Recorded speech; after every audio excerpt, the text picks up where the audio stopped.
We've talked about the big bracket, and now it's time to talk about the bubble, which has been a center of controversy after Selection Sunday. I know that we're probably going to have a lot of thoughts on what's transpired. There's one team that's really been in the crossfire of all the Twitter debates online, a lot of people throwing takes out there today. So, Brandie, we're going to jump into this debate. Let's go ahead and pull up the first four in and last four out line. All right, here it is, Brandie. The last four in and the first four out as per the selection committee.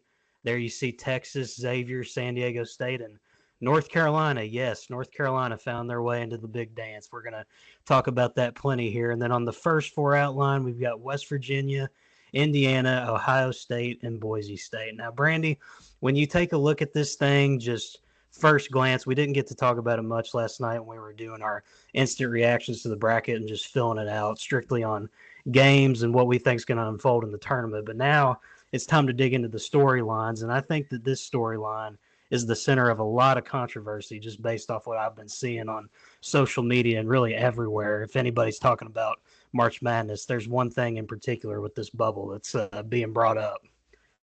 Right. Everybody is questioning why UNC made the tournament over. And I feel like the team that they're using is the next team. That was the first team out, which is West Virginia. And I don't know. I was shocked when I saw UNC's name called last night. UNC beat one tournament team all year long, and that was back in December. So I don't know. I was very shocked. There's a lot of debate about the athletic director being on the committee, but just so everybody knows, he's not allowed to be in the room when his team is being talked about or a team from his conference either. So I don't want to say like it's because people keep blaming that, and I don't think it is because of that. I really do think it has to do with the brand of UNC and the revenue that would bring in, more so than the athletic director being on the committee. What are your thoughts on UNC getting in? Well, I had a tweet that I put out on the Full Court Trap that I think kind of inspired what I think about this. It was Homer Simpson just disappearing into the shrubs and I said it was Bubba Cunningham when he was explaining that he wasn't involved in the process for Carolina being picked. But all jokes aside, I mean, he is by rule not allowed to be in there when they're talking about Carolina or the ACC. A lot of people have made it a point that he does get a $100,000 bonus if his team does make the tournament where he is the athletic director at Carolina. So for all my conspiracy theorists out there, I'll throw you a bone. And I mean, I think maybe him being a part of it had a little bit to do with it, not much. I mean, obviously there's the pressure there of having the chairman that's deciding everything. His school's involved. But no, I simply put, Carolina, they have no reason to be here besides just the brand that is North Carolina basketball. And I mean, that's if you want to draw in ratings and whatnot, that's fair. But at the same time, you're doing a team like West Virginia dirty. Indiana evens too. Ohio State, I understand why they're left out. 15 losses, and a lot of those were really puzzling as compared to Texas, where they played in a really stout conference. Boise State even too. I mean, I think any of those three teams, Brandie, you could really make an argument that they're more deserving than UNC is, at least in my opinion. Right. I think for me, I look at West Virginia, and the problem with them is that loss to Colorado is like the first thing that was on the committee's mind. I question with UNC getting in, why is then Louisville seated at an 8 seed? Yeah. So just the stuff that they were valuing from UNC over some of these other teams that were the first four out, how can you devalue Louisville in a sense while you're valuing UNC, it feels like? I think that's my thing is like, if you're going to put UNC in, then Louisville needs to be seated higher, same conference. I just, I can understand why Boise State didn't get in, and Ohio State, like you said. Honestly, like, I don't think Indiana got done dirty here. Like, I don't think that they really deserve to get in, except for maybe their win against Michigan State, to me, is probably more impressive than any win North Carolina has on their resume. I guess maybe even their win against Purdue too. Yeah, maybe actually there is, thinking about that more, maybe there is a better argument for Indiana there's a little bit there. Yeah. I I was pretty shocked UNC wasn't like first four out and like one of the last four of the first four out. But I actually put a tweet out there before Selection Sunday had happened, like the morning of, basically saying like, I know that money talks, so big brands like Texas and UNC wouldn't surprise me if they got in over like a UC Irvine. UC San Diego beat them in their conference tournament, but I think there was a little bit of an argument that they had a decent resume to possibly get in, but Mm-hmm. money talks, and I think that's exactly what happened here, and that's pretty sad because now a team's season is over. When they were talking about it, they alluded to the fact that that Tucker has been injured and that played a part in this. And I don't really understand that because he's been injured for like 75% of the West Virginia Yeah, he's been season. out since December. It's ridiculous. Right. So the fact that they said that that played a part, I just don't understand. And then just the inconsistency I already mentioned with how they're valuing and devaluing the ACC for UNC, but not for Louisville. Yeah, and even still with West Virginia, like you mentioned, the injury in December. After that, they went and beat Kansas in Allen Fieldhouse, which, I mean, say what you want about Kansas, that's still a very quality win for a program like West Virginia. They also beat Iowa State, too. That was a very good win for them. I was expecting when we saw this that West Virginia would be right here and UNC would be right there. So it's just kind of baffling to me. But Carolina, in terms of just name recognition, brand, the history behind the program, that's got to be the lone reason that they're in. And I mean, this is going to make for a very interesting first four, I will say, though, because seeing North Carolina in a playing game, that's not something that we're really accustomed to seeing whatsoever. No, not at all. I feel like too, not a lot of people are talking about Xavier getting in. I was kind of shocked to see them get into the bubble in here too. Mm-hmm. Because they have their resume to me is really not that impressive. I honestly think that it may be a tad worse than UNC's. I feel like the focus is on UNC because the blue blood and their AD's the chair of the committee, so I get it. But I also think that maybe there's an argument that Xavier shouldn't have gotten into the field too. Um, I mean, they lost to Marquette in the Big East tournament for their first game, but they finished out with solid wins against Creighton and kind of it. I guess they had to Mm-hmm. win against UConn, but honestly, to me, I thought Xavier made a little bit less sense than UNC. I think that they did get San Diego State right. I feel like they deserve to be in there. That was a good call by them. What did you think? We'll dig more into this one. I mentioned Texas with the amount of losses there.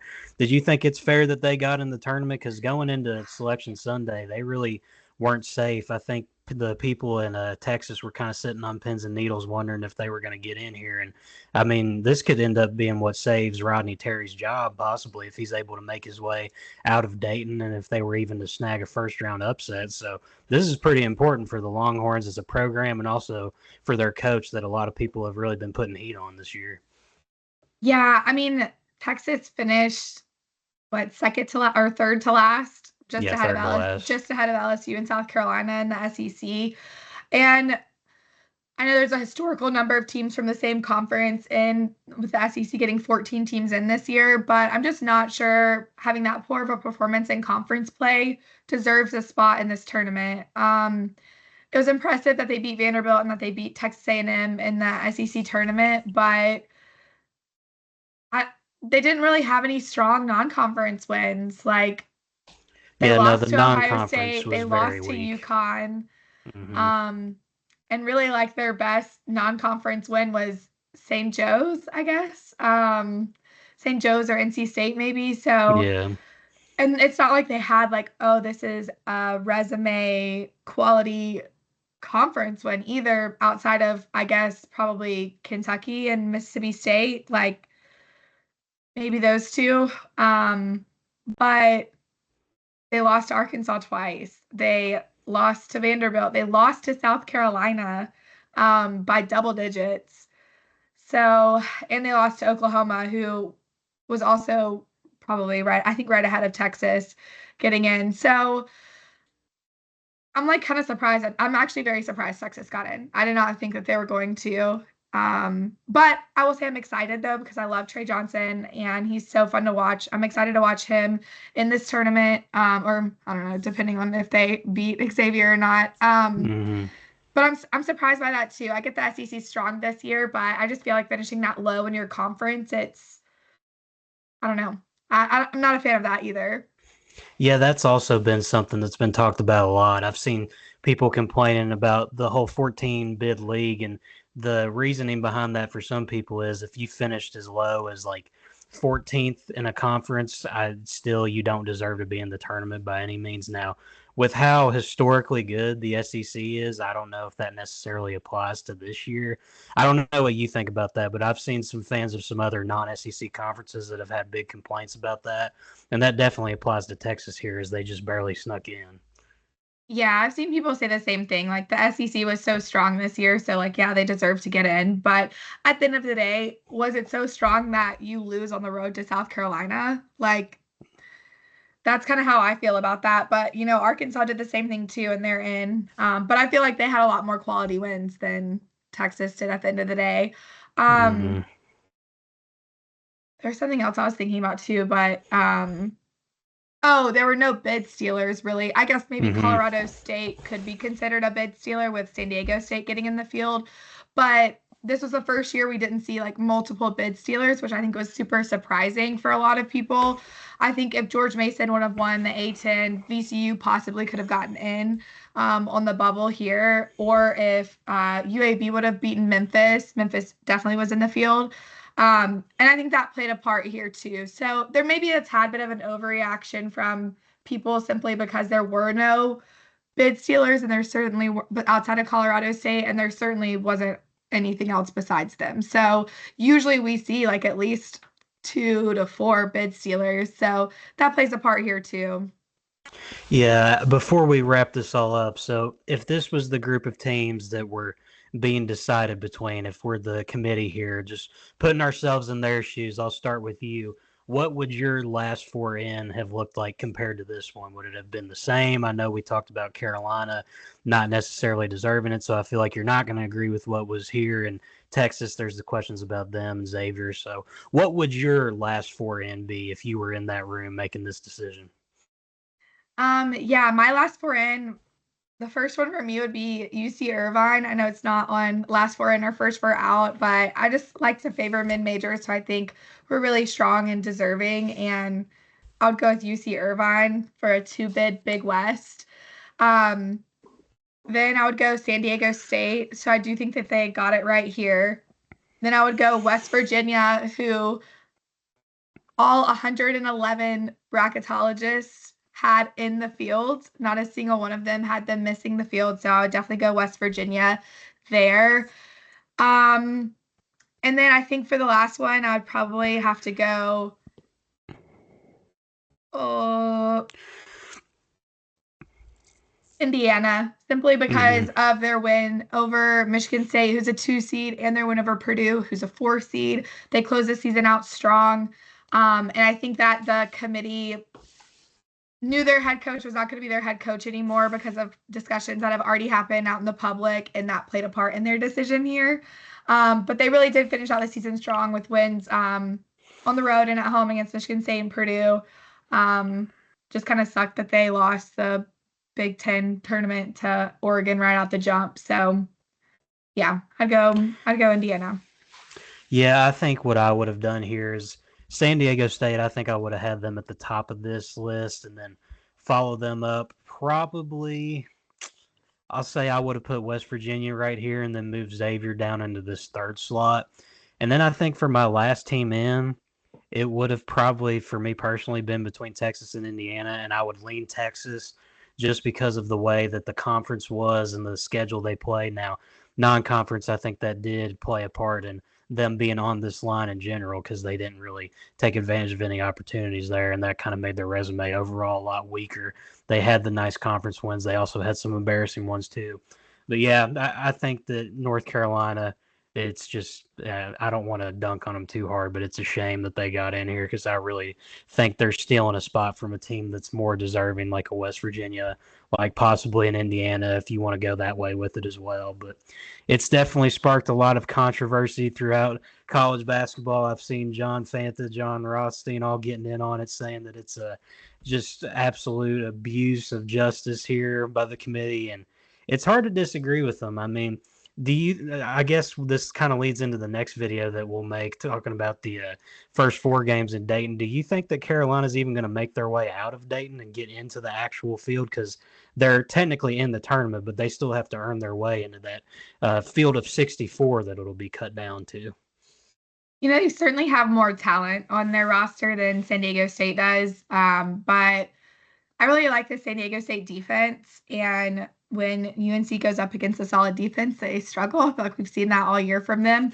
But, crazy stuff happens, and I wouldn't be surprised if that team is really honing in on the "you didn't deserve to be here" narrative. Everybody's mad that you're in the tournament, all that kind of stuff. Wouldn't be surprised if they pulled it out and went on some kind of little run. Just sometimes that's just like how the cards fall. Like, you don't think that a team should get in, and then they just keep winning games, and you're like, this is annoying. So I don't know. I like San Diego State's defense, so we'll see. I will say I'm happy for RJ Davis. I think he deserved this out of anybody, and I would love to see kind of a redemption story for Withers, with everything that happened in the ACC tournament and his lane violation. So Yeah, that would have been a very brutal way for them to miss out on the tournament for Jalen Withers. So I guess that's a spin zone there. If you want to think positively about North Carolina, we get at least one more college game of RJ Davis, and we'll see what they can do with it. They've been given a